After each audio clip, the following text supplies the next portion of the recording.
Hi everyone, my name is Sue and I'm a special education teacher and autism teaching and learning coach in the Hume region in Victoria, Australia. Today I'm going to show you a very simple tool that you can use to help children understand the passage of time and to transition from one activity to another. You can obtain a copy of this template by contacting me via the TeacherSpace website.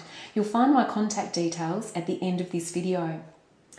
After printing out the template, I laminate it for durability and then I cut out all of the pieces.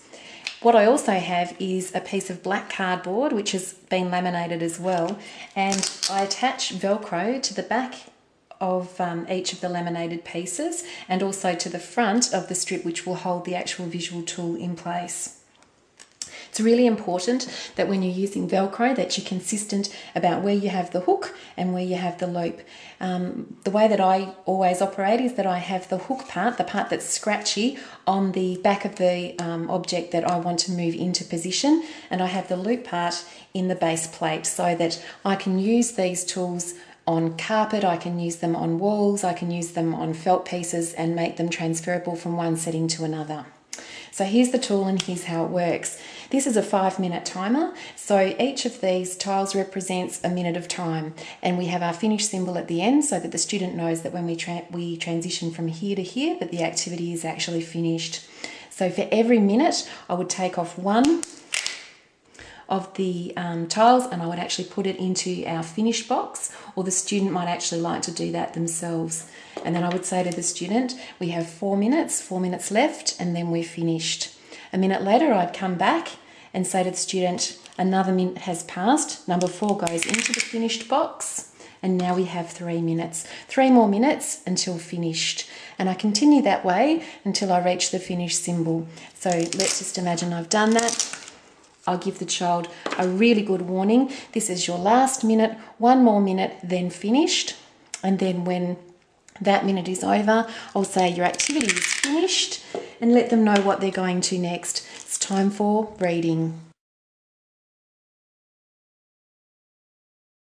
Here's a very simple adaptation to the basic timer concept.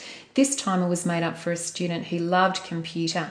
So what we did was, instead of having the numbers 5 through to 1 and then finished, we set him up so that he had 5 computer icons on his strip, and every time a minute or so had gone past, we removed one. The beauty of this is that you can make the amount of time any length you like. Each of these does not have to represent 1 minute at all. We can look at what's going on around the room and we can take one off as we need to. So we can be looking at the behaviour of the other children, whether it would be safe to transition a child, whether there's too much in terms of sensory issues going on in the room to transition that child, and we can time the child's transition according to what we see. So instead of going one every 1 minute, we can take them off whenever we like.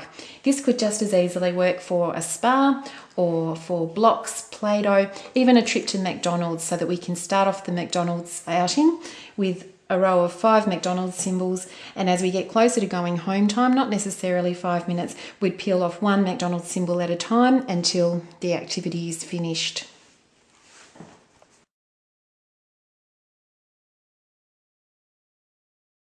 Many children on the autism spectrum have a special area of interest. Some students are much more motivated to use a visual timer when the timer reflects their special area of interest in some way. Here's a template that I made up for a student that I'm working with currently who's very motivated by anything to do with pirates, and another student who really loves dinosaurs.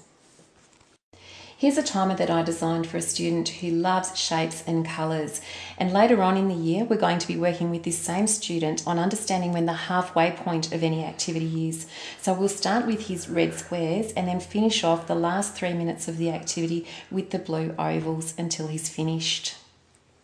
I hope I've given you some ideas today about how you can make visual timers for your student. Why don't you have a go at making some on your own, and please get in contact with me via the TeacherSpace website to show me what you've made.